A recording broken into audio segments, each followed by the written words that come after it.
میں آخر میں بتانا ضروری سمجھتا ہوں کہ ہم حکومت کا جمعرات تک انتظار کریں گے، یعنی 5 اکتوبر 2023 شام 6 بجے تک ہم حکومت کا انتظار کریں گے۔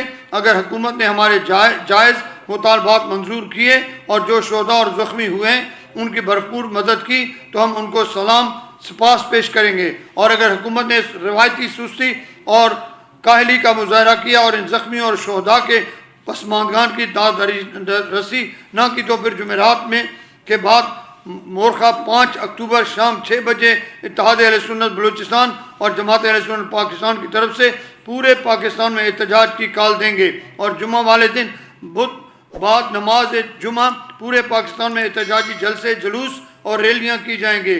ایسی صورت میں ہر قسم کے حالات کی ذمہ داری موجودہ عبوری حکومت پر ہوگی۔ اور معزز صحافی بھائیوں، میں آنکھوں پہ دیکھا حال آپ کی خدمت میں عرض کر رہا ہوں۔ حقیقت یہ ہے، آپ نے بھی کلپس دیکھے ہوں گے کہ جو معاملہ مستونگ میں ہوا اس میں سیکورٹی نام کی کوئی چیز نہیں تھی۔ عوام اکٹھے تھے اور اسے آئی جی کہہ رہے ہیں کہ ہمارا ڈی ایس پی صاحب نے جا کر اس کو روکا ہے۔ ہمارے ایک دوست ہیں سید مفتی اقبال شاہ صاحب، وہ عینی گواہ ہیں، وہ ان کے ساتھ کھڑے ہیں۔ اس طرف شہید محترم جناب مفتی سعید احمد صاحب تھے، ان کے ساتھ ڈی ایس پی صاحب کھڑے تھے، ان کے ساتھ سید اقبال شاہ صاحب کھڑے تھے۔ یہ محبت میں جلوس میں اکٹھے تھے اور تصویر بنا رہے تھے۔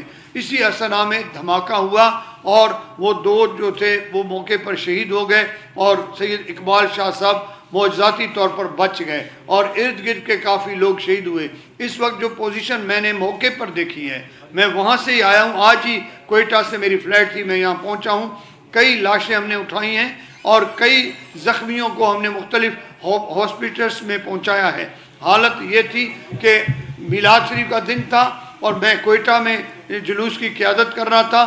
منان چوک پر ہمیں انفارم کیا گیا تو وہاں ہم نے ایک تو دعا کی کہ جو شہید ہوئے ہیں ان کے لیے اور جو زخمی ہیں ان کی صحت کے لیے۔ ہم نے پہلا اعلان یہ کیا کہ عوام اپنے جذبات کو کنٹرول کریں۔ سب سے پہلا کام یہ ہے کہ بلڈ آپ پرووائڈ کریں، کیونکہ زخمی بہت لوگ آ رہے ہیں۔ 300 کے لگ بھگ لوگ زخمی ہوئے ہیں اور 70 کے لگ بھگ لاشیں اٹھائی گئی ہیں۔ اب گورنمنٹ بتا رہی ہے کہ 52 یا 53 لوگ ہیں، حالانکہ 70 لوگوں کی لاشیں اٹھائی گئی ہیں، اور کئی لوگ 10 کے لگ بھگ لوگ ایسے ہیں جن کے اہل خانہ ہمارے پاس آئے کہ ہمارے بندے مل نہیں رہے۔ وجہ یہ ہے اتنا شدید دھماکہ تھا کہ لوتھڑے بن گئے ہیں، انسانی شکلیں نظر نہیں آ رہی۔ اور پھر ظلم یہ ہوا کہ جتنے ہمارے کارکن ہاسپٹل پہنچے ہیں سول ہاسپٹل میں بلڈ دینے کے لیے، تو اس کے بعد پوزیشن یہ تھی کہ جو ہاسپٹل کی انتظامیہ تھی انہوں نے بلڈ بیچا اور ہمارے لوگوں تک بلڈ نہیں پہنچ رہا تھا۔ شام کو مجھے کال کی گئی کہ جناب کئی مریضوں کو بلڈ کی ضرورت ہے اور فوری طور آپ پرووائڈ کریں۔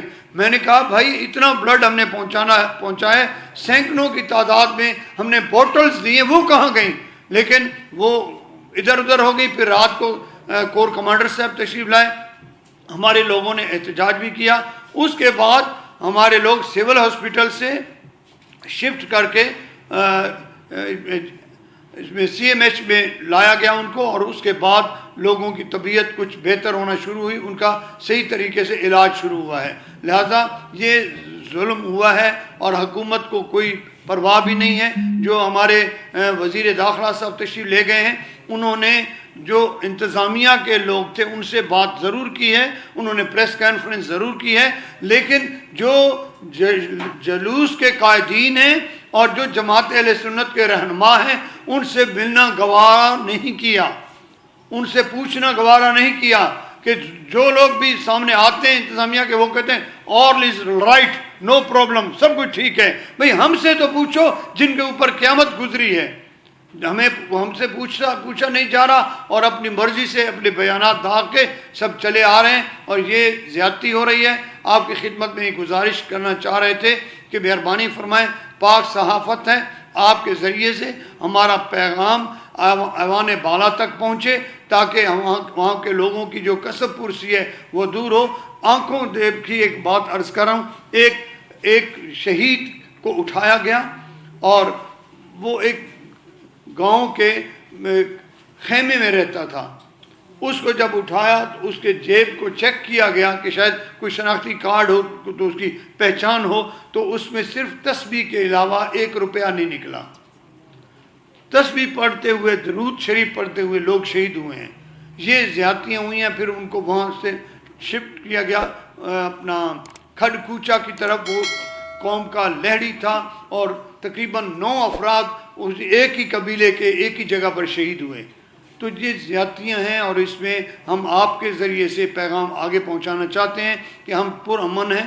پاکستان بنانے میں ہمارے آبا و اجداد کا خون شامل ہے، اور ہم پاکستان میں امن چاہتے ہیں، ہم پاکستان میں سکون چاہتے ہیں۔ لیکن اگر اس طرح ہماری حالت ہوئی لاوارثوں کی طرح ہمیں پھینکا جائے اور کوئی ہمیں پوچھے ہی نہیں، تو پھر تو ظاہر ہے کہ تنگ آمد بجنگ آمد جو فیصلہ ہمارا جماعت کا ہوا ہے کہ اس جمعے تک ہم صبر کر رہے ہیں، ورنہ جمعے کے دن ہم پورے ملک میں احتجاج کی کال دیں گے، اور آنے والا جمعہ جو ہوگا اس میں پھر جو بھی ہو اس کی ذمہ داری خود انتظامیہ پر ہوگی۔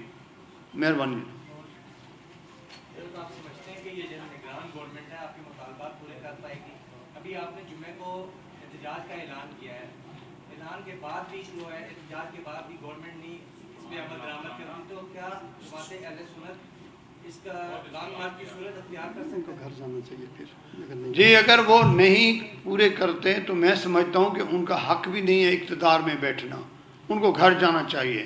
باقی جہاں تک ہمارا ہے مشن ہے، ہم تو اپنے شہیدوں کے لیے جد و جہد کرتے رہیں گے، ان زخمیوں کے لیے کوششیں کرتے رہیں گے، ہم میدان عمل میں بھی نکلیں گے، ہم لانگ مارچ بھی کر سکتے ہیں۔ پہلے تو ہم آج جو تھی ہماری شٹر ڈاؤن تھی بلوچستان پورے میں، اور الحمدللہ تمام تاجر برادریوں کا میں شکریہ ادا کرتا ہوں کہ تاجر برادری نے ہمارے ساتھ سپورٹ کی ہے۔ پورا بلوچستان آج بند تھا اور وہ ہمارے ساتھ تھے، اور اسی طرح اگر ہم کال کریں گے تو میرا خیال ہے کہ پورے پاکستان کی عوام اور پورے پاکستان کے تاجر برادری اور تمام جو روٹس پہ چلنے والی گاڑیاں ہیں ان کے بھی انشاءاللہ تعالی ذمہ داران ہمارے ساتھ ہوں گے۔